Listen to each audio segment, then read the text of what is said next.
What's up, y'all? It's your girl, Jay Rene. All right, here with Plus News, and this is Activism Across the Nation, or Activism Across the Globe, okay? It was Activism Across the Nation, but we did change the name to Activism Across the Globe because we do reach more than just the United States. So you might hear me use them interchangeable, but either way, this is still Plus News. I appreciate y'all for being here. Hello, if you're new. Hi, my name is Jay Rene, and I'm your host, and this is Plus News Across the Nation. What this is activism news, okay? It's news for activists, those that are in social justice or even interested, okay? Anyone can watch our show, but it is geared to those that are already in the fight or that are interested in doing so. If you haven't added me already, please make sure that you do. You can add me at the Jay Rene on Instagram, Facebook, and Twitter. And please make sure that you add, of course, Plus and the National Plus Coalition. This will assist you in keeping up with the things that we have going on, the seminars that we do, as well as my show, but other shows that are also going on. If you've been here before, hello, welcome back. I'm glad that you're here. I know that you noticed today is not Friday, it is Sunday, but that's all right. Sometimes we got to do things on a different day. Y'all think we should change the day of Plus News? Let me know what y'all think about that.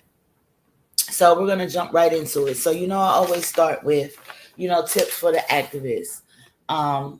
So the tip I want to use is I'm going to try not to go too in depth, you know what I mean? But still get my point across.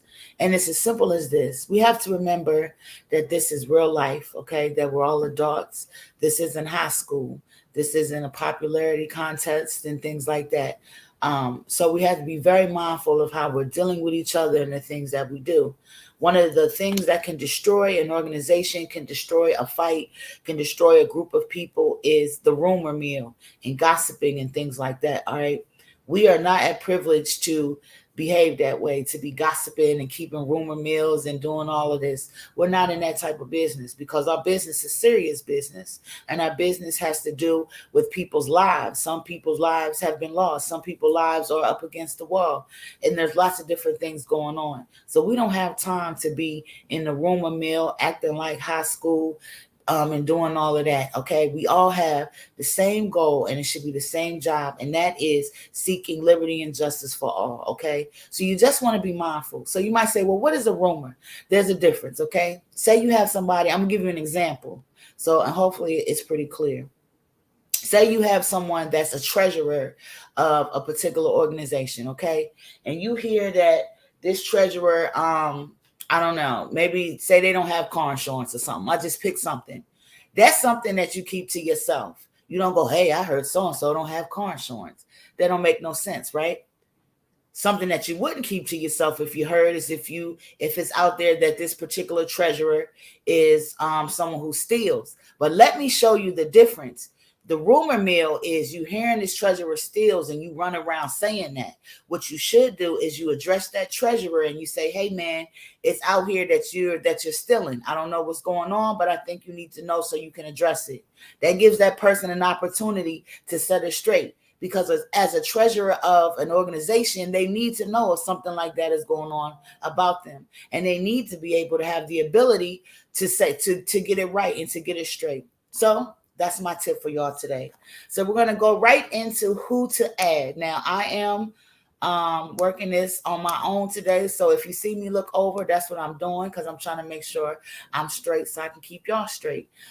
We also have a guest today, and this is going to be something else.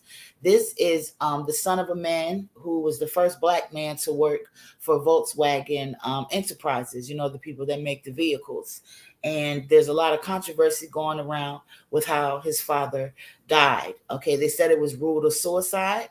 His son says, no, it was a homicide, and Volkswagen are the ones that perpetrated the crime against my father. So we're going to talk more with him after I do some other Plus News. So let's go right into who to add. All right, we got State versus Us. This is the People's Magazines. Okay, let me turn down my electronic devices. Please excuse me. This is the People's Magazine, the voice for the voiceless. All right, they have high-profile cases that are highlighted. Wrongfully convicted stories are brought to the forefront to talk about corruptions in prisons, and judicial systems. But they also have success stories of the formerly incarcerated and things like that.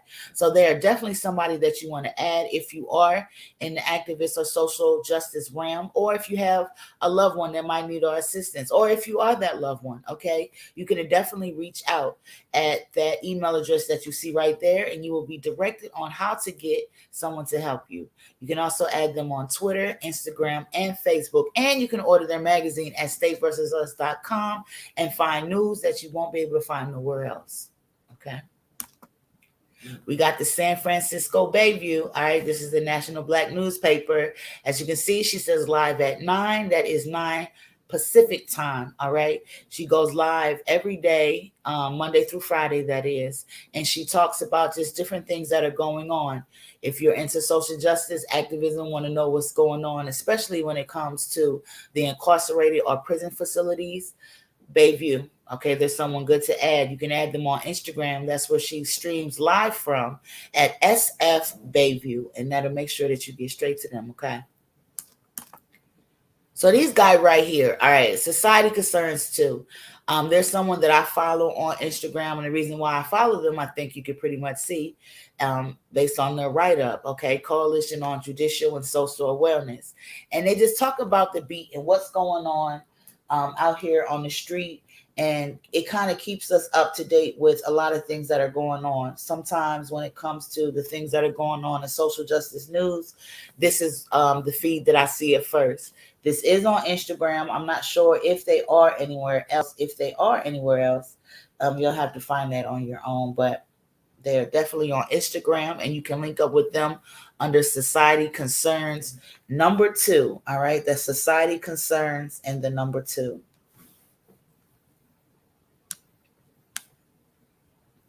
Then we have Prison Riot Radio. Okay, this is one of the endeavors that I've spearheaded. We are another vehicle for the voice of the voiceless. We put out anything that's going on, if it's going on in the prison, if it's happening in the judicial system, if anything that has to do with those that are incarcerated or those that are affected by incarceration. All right. We also put out, good stuff too. If there's someone that has musical talent, if they're an author, any of those type of things, we also make sure that we highlight that as well. 1 second, you guys.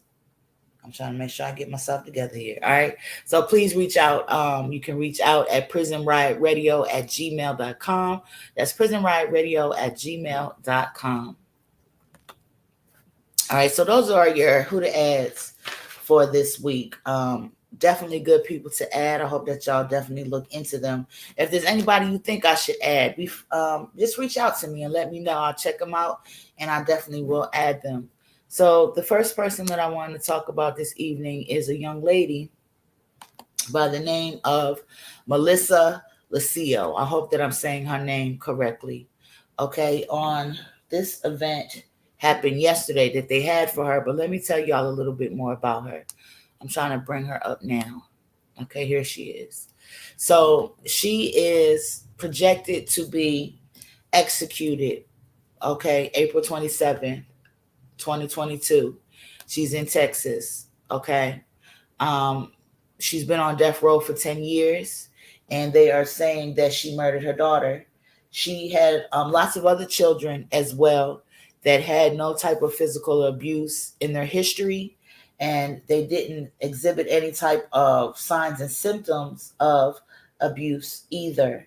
It was this child that unfortunately did lose her life. I don't know the details. I can't tell you that. I'm not going to lie and say, I know the details. But I do know that this woman has been proclaiming her innocence since the beginning. And she has many supporters that were there in the beginning that says this is something that she did not do. Okay, there are many petitions out on Melissa, and people are trying to save her life. So if you are interested in getting involved, remember this execution is supposed to happen April 27th. All right.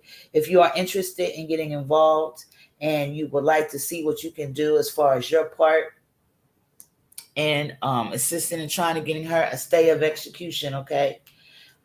You can text this number 914-655-4993 and text Melissa, and we'll get information sent over to you, or you can reach out directly to the National Plus Coalition under info at the National Plus Coalition, and we can get you some info as well. Okay, so if you would like to participate in that, please make sure that you do.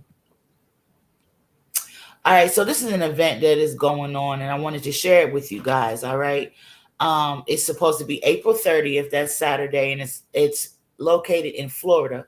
So if you are in the Florida area, we definitely we invite you to come over, and it's a Road to Restoration. Okay, just come to join the Road to Restoration Coalition Saturday, April 30th. 2022. It's at 3 p.m. and it's outside of the South Bay Correctional Institution. Okay, I'm gonna give you all a chance to write that information down. This is what it's saying, those for those that aren't viewing but are just listening. We are calling on lifers, friends, families, and even those who have sentence of only a few years. This movement applies to everyone behind the fences, because when the Road to Restoration Coalition is successful in abolishing all life sentences and lowering the ceiling on the greatest of all sentences, then we will effectively lower the ceiling on every other sentence as well. So this is another event that is just, trying to help those that are incarcerated, those with long, outrageous sentences. This is a systematic thing, and it was brought, this whole thing was brought together on a bunch of bullcrap, right? So there's still a lot of laws that are in place that affect our people in an amazing way, and it's amazingly crazy. So this is one of those efforts that are out there to try to assist for those that have long sentences and things like that. So let me see here. I had some other things. I'm not really sure. Hold on. I think this is it right here. Okay, here we go. So we have a couple children. As of late in the news, we have been seeing that the police have absolutely no idea how to deal with children. Okay. They weren't created to deal with children. So that's why I think they're definitely lacking. And I think that they need, of course, more training. Training is always needed when it comes to the police. They still haven't got it right yet. So here, this is in Texas, an autistic boy. He was 11 years old. Hold on, let me make sure he was 11. No, excuse me. He was 14 years old. All right. He was aggressively tackled by the police. All right. When the police arrived on the scene, it is said that the family let them know that their son was autistic and that he was just going through something. Anybody that's familiar with autism knows that sometimes they can have a hard time, especially in public places.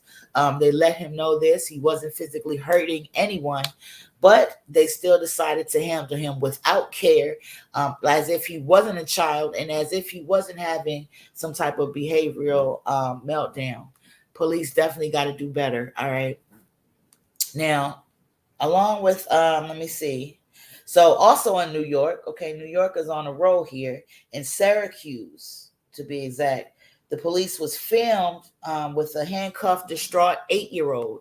I'm not sure if any of y'all have seen that. I did have a clip of it that was more streamlined, but I messed it up. So what I'm going to do is share my screen with y'all. So for those of y'all that haven't seen it, it will give y'all the ability to see it. So give me 1 second so I can show y'all what's going on. But yes, this 8-year-old, unfortunately, the tape started before we can see how they actually did apprehend him to get him secured.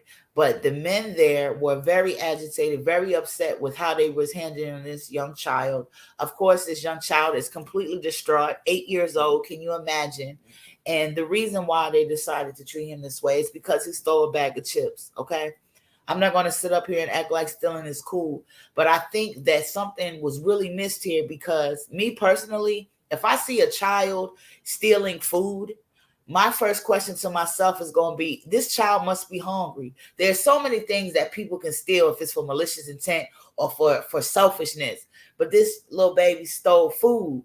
That implements to me that he was hungry. And that would make me start to ask more questions like, well, what's going on that this little boy hungry? Of course, the police didn't handle this way because the police are trained to see everybody that do something wrong as a criminal.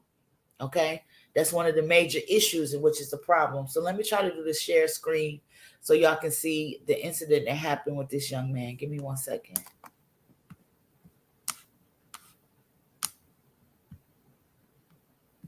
This looks like the one I need. One moment, ladies and gentlemen.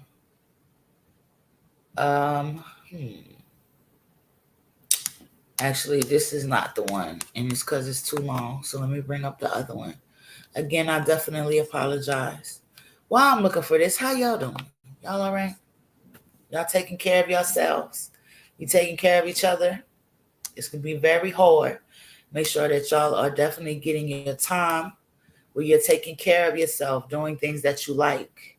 And don't feel guilty about it. It's okay to take care of yourself and do things that you like and enjoy, and to decompress and to step away. All right. That's what keeps us strong in this fight and give us the ability to do what we need to do. All right. I got a better one for you guys. Give me a second and I'm going to put on the share screen so you can see firsthand, if you haven't seen what happened with this young man yourself. One moment. Let's see. Success. Let's hope for success. One moment. All right, we're going to do entire screen. Hey, hopefully that's right. I hope y'all can see this. Let me know in the comments. It says that it's sharing my screen. So let's go on over to here. This is the video. Viewer discretion is advised. It might be distressing to some. This video, it shows police officers in Syracuse putting a crying 8-year-old boy into the back of a cruiser, all because the boy was reportedly accused of stealing a bag of chips. Here's Eyewitness News anchor David Navarro. Millions of people online have seen it. What is y'all doing? And many are not happy with what they saw. An 8-year-old screaming and sobbing as he's held by police for stealing a bag of potato chips. You're stealing stuff. If he breaks into your house, you steal something. Nah, man, what is on a bag of chips? A neighbor records the encounter as the boy is put into the back of a police cruiser by 3 officers. The 8-year-old taken into custody after police say he stole the bag of chips from a local store. What is y'all doing? Guess. Take a guess what I'm doing. He like a baby to me. Why you? Guess what I'm doing. I don't know what you doing. I just see you snatching him off the. No. So what? So what's going on then? If he stole some chips, I'll pay for him. I'll pay for him. You don't even know where he lives.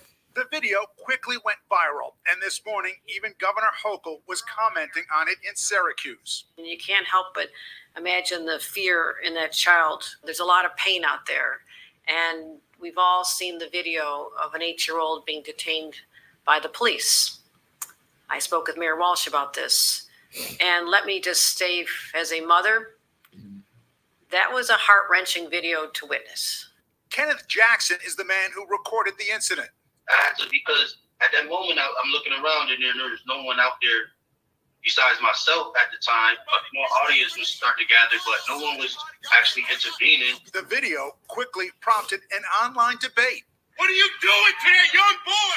Over what is the appropriate way to handle this kind of situation. Hey, I'll walk him home. How about that? We'll walk him home. We have a policing problem when it comes to policing the community.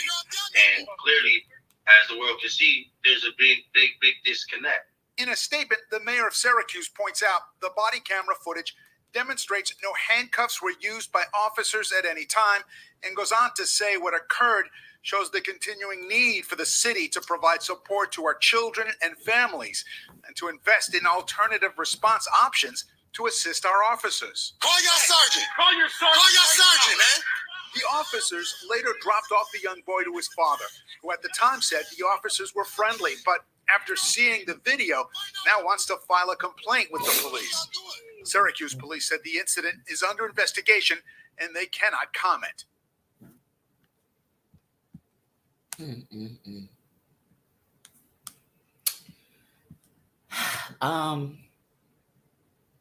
It really bothers me when children cry. 1 second, let me stop this. It really bothers me to see that young man going through that.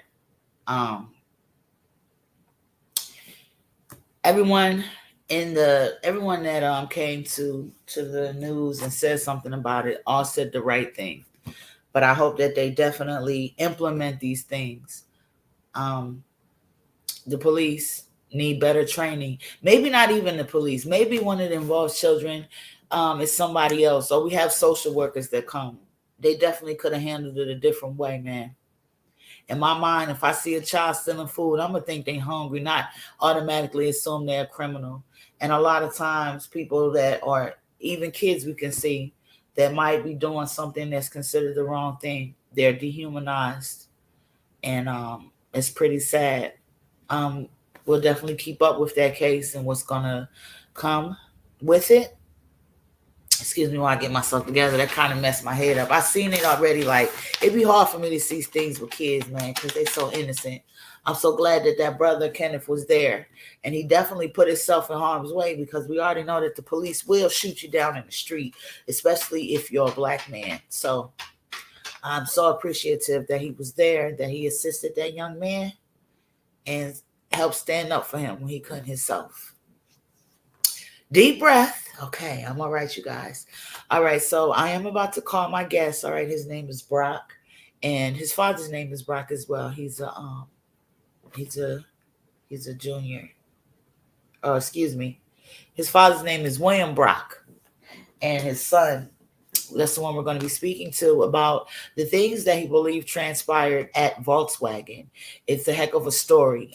He also has a website. I will be doing a share screen for those of us that can view, that you'll be able to see what he's talking about in this form as well. I will make sure that I put the website into the search bar or into the comments, so that you'll be able to check it out yourselves. Give me 1 second while I put it in the comments and I call Mr. Brock.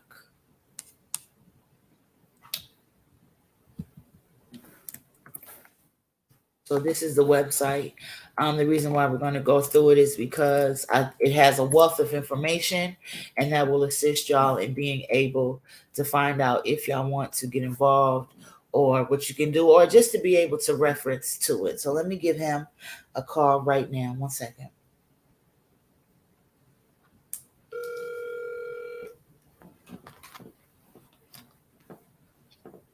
Good evening, ladies and gentlemen.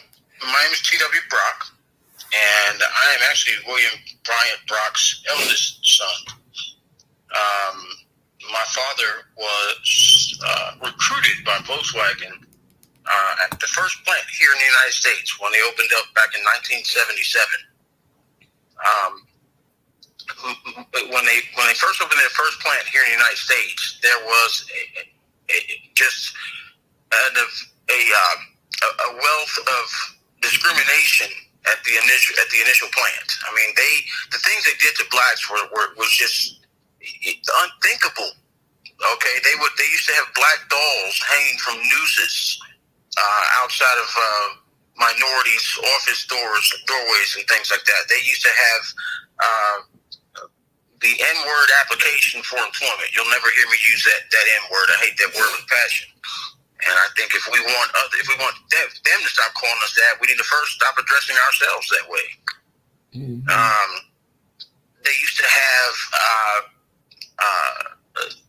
N-word applications for employment. They would put dead rats in blacks' office drawers, and dead snakes, and I mean, it was unthinkable, the things that they would get away with at that. Now, back in those days, my father wasn't working for Volkswagen. He was working for the Pennsylvania Human Relations Commission, wherein he hired the police department, fire department, and things like that. And therefore, he was friends with the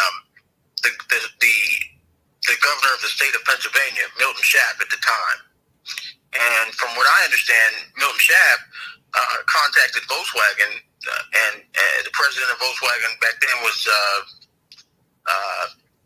what was his name? Darn it, I can't think of it. It's on the website there. Okay, yeah, we're going to be going to the website shortly, but please continue. Thank you, ma'am. Mm-hmm. Your brain just just goes to fart on you at times. Right. But I promise you, I'll remember before the end of this call. Okay. In any case, from what I understand, Milton Schaap told the president of Volkswagen, look, if you don't hire Mr. Brown, you won't have a plant in my state because we need to get this racism together.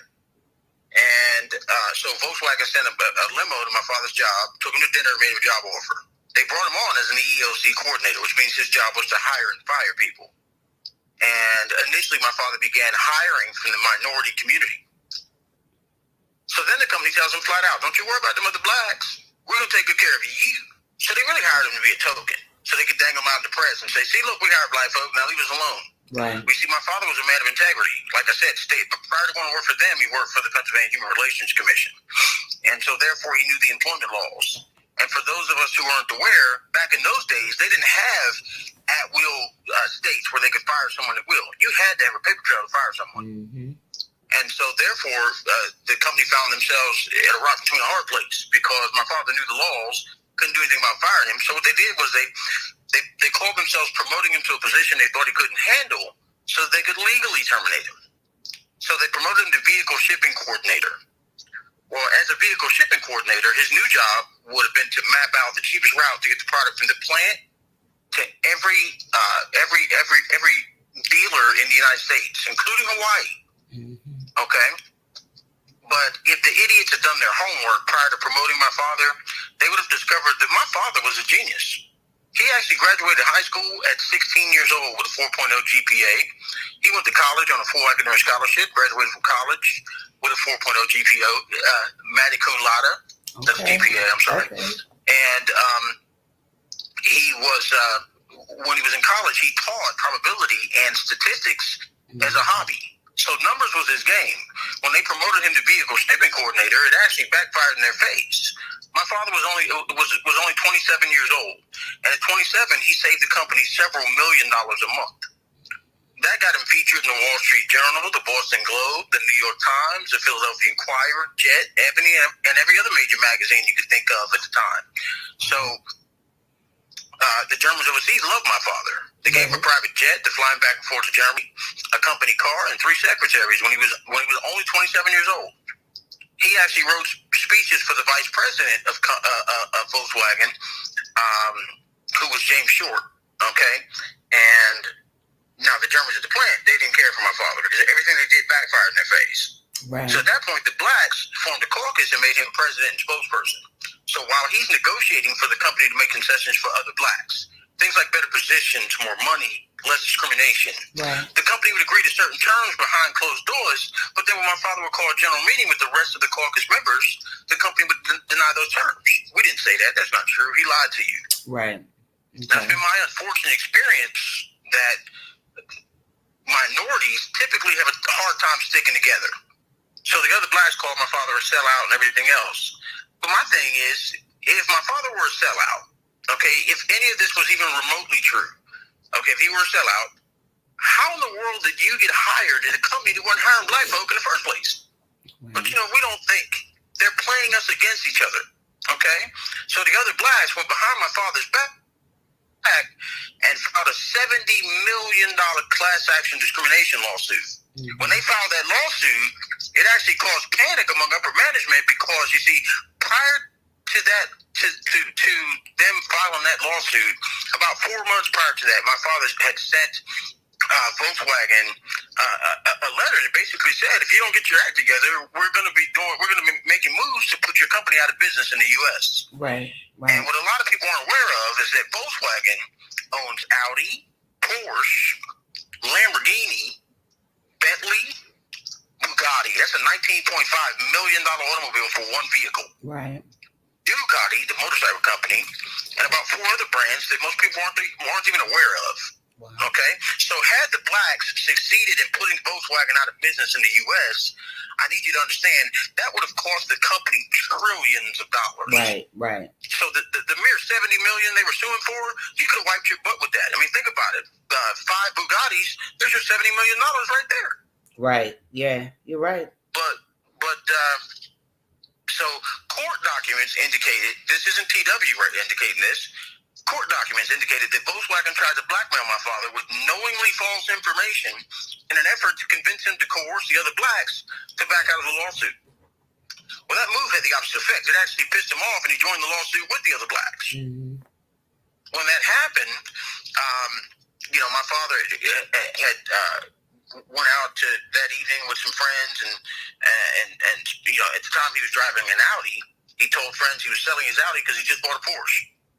Okay, about 10 days prior to that, he had told family members, he was so excited because he had just gotten approved for a $9 million venture. He was actually going to leave Volkswagen. Right. And when pressed by the family to leave immediately because of the death threats on his life, my father said, "I can't do that. I've got people counting on me." On the day he joined that lawsuit, a few hours later, the New York Times says my father went home and shot himself. What the New York Times failed to mention is my father was left-handed. He was shot in the back of the right side of his head. That's not even physically possible to do. The bullet entered just above his right ear and exited the top of his head. So even if he did, let's just say, just for argument's sake, he was trying something exotic. Let me try to shoot myself in the back of it. The bullet should have had a downward angle. Mm-hmm. So I'm asking for help to draw attention back to my father's murder and cover-up. I've been trying for decades to get this case reopened. Right. And I've got some friends in some pretty high places that can give it, they can give advice and things like that. But no one wants to help. I don't need advice. I need somebody who believes in what the word says. Right. Faith without works is dead. I need folks to get involved with me to help draw some attention back to my father's murder and cover-up. Right. I definitely understand that, brother. I appreciate you for breaking down for the people in a very clear way so they know what happened. I do want to do a share screen of the website. I think that will assist because people can have eyes on, especially the memo where it's a blatant threat of to the life of somebody and just things like that. So I'm going to do a share screen, and this will allow everybody to come to the website. For those of y'all that are listening now, I did in the comment section put the website so that you may go look at it later on. For those of y'all that can see, we're going to go right into that now and share the screen so we can get a little more better viewpoint on what's going on and what happened with your father. Okay. Thank you, ma'am. You're most welcome. welcome. I'd like once we've gotten onto the share screen. Yep, we on there now. Okay, I'd like someone to just to see what other minorities had gone through. Now, when my father died, ladies and gentlemen, they broke into his office and stole his briefcase. What they weren't aware of is that because they were making threats on his life, he made copies of everything and sends them to different members of the family. So should something happen to him, that we would have that information available. So when I became of age, I took that information and created a website. Back in those days, they didn't have websites. Right. Websites didn't even exist. Okay, so if you'll go with me, do you see the blue link just beneath the picture of the automobile? Yes. There's a blue link that says "Abuse by VW." Yep. Would someone please I'd like some participation. If there's someone in your audience who'd like to read that "Abuse by VW." Well, the audience can't verbally express themselves, only in text form, but I don't mind. As you can see, this is an application that we're saying came from Volkswagen. And as you can see on the top, it is kind of grainy. It says nigger application for employment. But I want y'all to really look at it, not only just seeing the use of a discrimination word, but there are actually some issues with what's on the form itself. For example, how many words do you jive a minute? How is that appropriate? But please, brother, talk a little bit more about this form. Well, this is a form that minorities would find on their desks, and when they would take it to management would simply laugh at them. When my father came to work for Volkswagen, he took this memo to his supervisor's office, and the gentleman said, "I don't have time for this." So my father took up a chair and took up a magazine At the end of the day, when it was time to go home, he said, "You get time now? This needs to be addressed." Right. You see, my father he didn't back down because of the nonsense that they put him through. Let's go back to the homepage of the website and scroll down a little bit to the blue link that says threads. For those of you who are following along, I think it's in the second paragraph on the homepage. All right. There's a blue link that says threads. Okay. When it's open, say amen. It's open, brother. It is. Okay. Now you see it says confidential memo, and it's clearly on company letterhead. So if you'll scroll, you can read the whole thing at your leisure. But just for the time the limited time that we have on your program, scroll down with me, if you will, to the second page, second paragraph. It starts with on Wednesday. That's the one. Okay. So let me see here. It's on Wednesday. I'm looking at it on my cell phone, so it's a little smaller for me. Okay. It says here on Wednesday, September the 29th, 1982, I informed you that my promotion, this is my father covering himself. He wrote this letter to his supervisor because of the threats he was receiving. But I'm going to show you why it's important that he wrote this, because this is a letter of accountability. Okay, it says here on Wednesday, September the 29th, 1982, I informed you that my promotion, the delay of Mr. Penn's evaluation, I was one of my father's employees, and the maintenance of my employees were not conditions for resolution of differences between the caucus and VW with Mr. Johnson as witness. On Thursday, September the 30th, 1982, we labored over the mechanics of meeting with Mr. Johnson because of VW's need to operate smoothly and efficiently, and the caucus's need to remain cohesive. The deterioration of the process began to imply that the caucus' original plan to file complaints, inform Germany, and go to the press. Our discussion over that, though not direct, was unpleasant. In fact, you commented that if this thing appears in the press, what could we do if, say, Charlie Scales was found dead with a bullet through the heart in the back of the plane?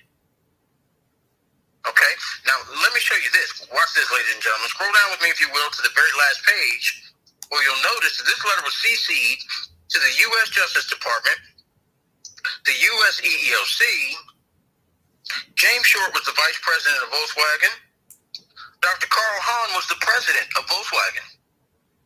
Bert Brown was the attorney for the VW Black Caucus. Yet there are newspaper articles and court documents where the company perjured themselves in court and said that they categorically denied threatening him.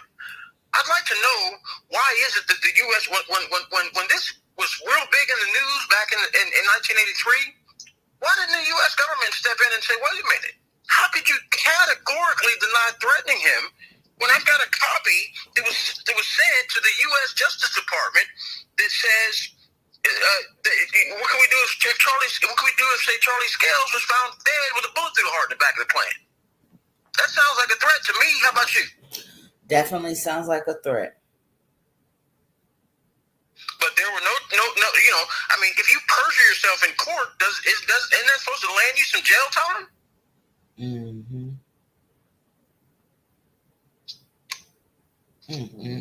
Where you want me to go? Oh man, let's look at some motive for my father's murder. Okay. If you go back to the home page, and better yet, before we go there, let's try this newspaper article. On the homepage, right next to the blue link that says abuse by VW, there's a blue link that says a decision at VW, then suicide. Okay. That's a newspaper article. When it's open, say amen. It's open. Amen, bro. Go on hit it. Okay. And on that blue link, abuse by VW, let's see. That one, for whatever reason, it won't open up for me on my phone. But if you scroll down to the second page, center column, about 4 or 5 paragraphs in, it says after Brock's reunion. Do you see it? Hold on. I want to make sure. Let me know in the in the box below. It says to me that I'm sharing my screen. I don't know if you guys can see it. I hope that you can. If not, I did supply the address, the web address, so y'all can go back and see this later. So where am I going, brother? Okay, right up under the picture of the car at the top of the homepage. No, I'm under the newspaper article. Okay. If you're under the newspaper article, you wanna scroll down to the second. By the way, that's my father in the lower left-hand corner, guys. But if you scroll down to the second page, center column, about 4 or 5 paragraphs in, it says after Brock's reunion. Do you have it? Hold on. You said it's on the second page. Center column. Because there should be 3 columns in that newspaper article. Okay, now I see. Okay, so after Brock's reunion with Penn on Friday, the men talked about their experiences at Volkswagen and why after more than a year of negotiations that appeared to be bearing fruit, a lawsuit was filed. Penn pulled a picture from a large folder filled with hate literature he said was found at the plant. The picture was of a bomb that turned out to be fake, but nonetheless chilled both him and his family. The bomb was found in his desk drawer at work in November. Later, a telephone caller said, hey, next time it'll be a real one. Okay. Why is it that you can tear the internet apart, but you can't find that newspaper article anywhere else online? Wow. I'm trying to, I just was informed that our screen is not sharing. I'm not really understanding why, especially since on my side, it says StreamYard is sharing your screen. I don't know what that is. I do apologize for those that are viewing. They probably looking upside my head like, what is she doing? You know what, ladies and gentlemen? What I'm going to do is, when we get off the phone tonight, I'm going to text Jay the actual blue links that you want to click on this website. Okay, some of the blue links that are the stronger ones, some of the things that we're talking about right now. Okay, I found the issue all that way later you'll on. be able to go back and look at it for yourselves. Jesus. It hits harder when you see it for yourself. Right. I figured out what was going on with it now. I hate that I figured it out late. Uh-oh. It's all right. But I just brought onto the screen the application that we were talking about before, just so they can have their eyes on it. We definitely invite you to go to the website so y'all can check it out and see what's going on with that. Yeah, because this one is deep. As you can see here, where is this? Check foods that you like best: barbecue, watermelon, things like that. Even the name of it, marital status, common law, shacked up, estimate of income. They got theft, welfare, unemployment. I wonder how many blacks would be strong enough to stand with me to help draw national attention to this murder and cover up. I don't know. I wonder who from this phone call would say, if you know how to do a fundraiser, because that's what I really need to do is do some fundraising so I can get some T-shirts and hats and posters and flyers, kind of like just like these folks who are running for office. Let's get these things out here to the public and let the public see it. Most definitely. All I'm doing now is I'm just going back on the things that we clicked on so that those that are viewing have the ability to see it. I definitely apologize. I thought that I was showing y'all my screen. I'm still learning that part of things, but this is the letter that was written. As you can see, it's on the company letterhead as we spoke of. And down here, he said it's the second paragraph where it starts on Wednesday. On Wednesday, September 29th, 1982, I informed you that my promotion, the delay of Mr. Penn's evaluation, and the maintenance of my employees were not conditions for resolution of differences between the caucus and the VW, which is Volkswagen, with Mr. Johnson as witness. On Thursday, September 30th, 1982, we labored over the mechanics of meetings with Mr. Johnson because of VW's need to operate smoothly and effectively and the caucus need to remain cohesive. Let me see. deterioration of the process began to imply that the caucus needs to resort to its original plan to file complaints, inform Germany, and go to the press. Our discussion over that, though not direct, was unpleasant. In fact, you commented that if this thing appears in the press, what can we do if, say, Charlie Scales was found dead with a bullet through his heart in the back of the plant? And then I'm going to scroll down to you guys, and so you can see who it was sent to. It was sent to Dr. Carl Hahn. That was the president of Volkswagen. Bert Brown was the attorney for the VW Black Caucus. Jay Short, that was the vice president of Volkswagen. So my thing is, if all these people got a copy of that letter, how is it? It was sent to the U.S. Justice Department. Yeah. It was sent to the U.S. EEOC. These are the U.S. EEOC and the U.S. Justice Department. They've been mandated to stand up for us. Why haven't they stood up for Mr. Brown? Who's been paid off? That's what I'd like to know. Who's got money going in their pocket? It's a lot of information. Let me show you guys some more information. My favorite blue link on this website is going to be just above the one that says threats. If you go back to the homepage, you'll see a blue link that says recruited. Yep, I'm clicking on it now. Now, this gentleman here, the court documents indicated when my father died, and they actually closed that plant for a little while, this gentleman here relocated to Shelby, Michigan. Well, some years ago, I tracked him down. I called his home.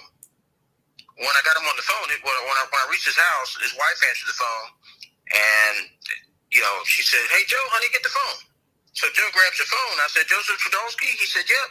I said, "You ever work for Volkswagen out in Newstand, Pennsylvania?" "Oh, yeah, he's all excited." I said, "Great, just the guy I wanted to talk to. I'm doing some research on my old man's death, and I want to ask you a couple of real quick questions. You'd have thought this guy saw a ghost." I didn't know your father.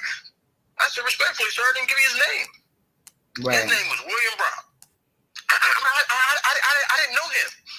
I said, "I find that difficult to believe, considering I've got several letters my father had written to you. Several you had written back to him. I know you sat 3 desks away from him for 3 years. He was the only black man in the office, and you guys had several run-ins." And then the guy says, I didn't kill him. I didn't say you did. Right. Like, why was that your go-to? That's called spontaneous utterance. Right. You said it's called spontaneous utterance? That is correct. Tell the people what that is. That's basically you're saying stuff because you think that I've got the answer to it, and so you blurt it out because it's like, oh my God, he didn't even realize he was saying it, but he had something to do with it, and that just gives me the inkling to know that you had something to do with it. Right. Because all I did was say I wanted to ask you a couple of real quick questions. Right, and then he went to panic mode. I'm showing here on the screen where it's talking about the questionable facts so that those that are viewing now can see it. Again, we definitely invite you to the website. It is www.justice4, you want to spell out the word for Brock.com. That's www.justice4brock.com, and you'll be able to see the things that we've been talking about and the forms that I finally got to show y'all through the share screen. I'm so sorry. I know y'all was like, we don't see nothing. Y'all ain't say nothing now, but we definitely on point now. So that's all that matters. Well, watch this. Come back to the recruited one. I'm going to share some things right off of this page that are going to blow your mind. Okay. All right, I'm back on it. Okay, so you see the top paragraph, it says, in the summer and early fall of 1977, Volkswagen Westmoreland was experiencing tumultuous times related to the black community. The Pittsburgh Courier, a local black newspaper, leveled attacks on Volkswagen Westmoreland's hiring practices as black community leaders threatened boycotts and led marches and pray-ins at the plant gates. In July 1977, I was recruited by and accepted the position of Equal Employment Opportunity Coordinator. While in that job, I argued for and secured a change in the controversial recruiting district availability to include Pittsburgh. This this, along with a solid communication link with the people through appearances on television, radio, at public gatherings, and newspaper reports, etc., eased tension. The most measurable result was a 10% minority representation on the workforce and a screeching halt in public outcries and demonstrations against Volkswagen by the press, the black community, and government agencies. So, ladies and gentlemen, you can see that I haven't made up the fact that my father didn't go to work for them. They recruited him. Okay? So these accomplishments did, however, have their price. The clearly defined position of most members of management was anti-affirmative action. It was also anti-Pittsburgh, anti-community groups, etc. It was this way, even though I'd been hired with the promise that I'd be drafting a good, solid affirmative action plan and supported with a personnel department and staff bent on equal employment opportunity. So you see, he actually wrote their equal employment opportunity policy. So it would have been hard to fire someone who wrote the policy. Make sense? So that's why they had to promote him to a position they thought he couldn't handle so that they could legally terminate him. So it says here, in maneuvering these antis and pointing out serious pitfalls along the way, I gained substantial disfavor at the middle management level, and was led to believe that upper management appreciated my efforts. Okay, out of the clear blue sky in May 1978, I was told I was being transferred to production for career development for 6 to 8 months because I needed to better understand the business in order to move up the ladder to success and influence. There was considerable public outcry, meaning this was all over the news, okay? Let's see. There was considerable public outcry and suspicion of foul play. I, too, was a little concerned, but when Volkswagen Westmoreland wrote articles in Pittsburgh and Washington, Pennsylvania newspapers saying in effect, there was nothing to fear. I was on my way up, not out, even though I've been put to work for Arnold Pruitt, a man reputed by some as being the most racist individual in all of Volkswagen America. Fears were rested. How many major companies like Volkswagen, I need you to understand, is the largest auto manufacturer in the world, period.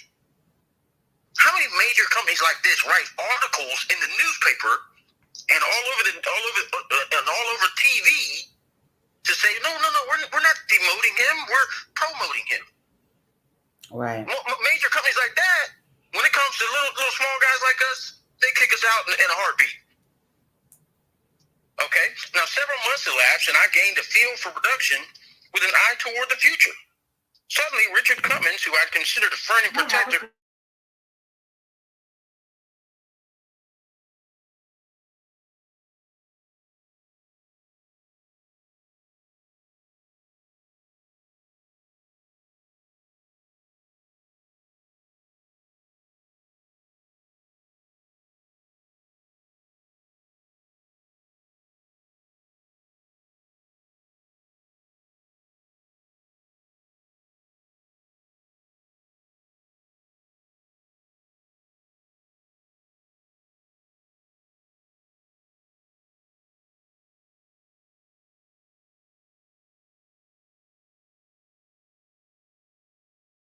dull and uninteresting assembly line. My father wrote this this one here, he wrote this when he was 27 years old. Brother, it's about that time. So I want you to tell people I lost you? how I said it's about that time. So I would like for you to tell people how to get in contact with you so that they can help support you and support your efforts. If you're interested in supporting my efforts, ladies and gentlemen, please reach me on Facebook at T.W. Brock. I'm the gentleman in the gray suit standing next to the pool. No, it's actually not a pool. It's like a lake behind me. Or you could reach me through Jay. And if you reach out to me on Facebook and provide me some contact information, I'll call you and we'll go from there. I know you guys are probably thinking, well, why won't you just give me your number here? Understand, I also have been threatened as a result of trying to reopen this case. If he committed suicide, why am I being threatened? Good point, brother. I appreciate your perseverance in this. I know that, you know, it's very important to you, but it's important, period. You know, there's no doubt that the Americas have definitely has a lot of corruption under its skirt, you know, and I hope that everybody takes it seriously, that they listen to the words that you said, and that y'all definitely go over to the website, okay, and see for yourself. You know, that'll help you get a better understanding of what happened, possibly happened, or however you decide to intake the information is definitely there and it's available for y'all. I appreciate you, brother, for sharing with us.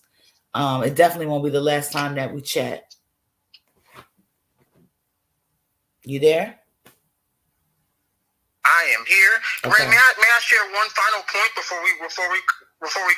It's the actual motive for my father's murder. Okay, go ahead. Okay, if you'll go with me on the website to. I'm not sharing the screen no more because we down to the wire. Okay, well, if you were to go, if for those of you who had the ability to, if you go to the facts page on the website, there's a blue link that says "Impact Unfavorably." The last paragraph on the second page is the reason why my father was murdered. Impact unfavorably on the on the facts page. Okay. Y'all definitely make sure y'all check that out.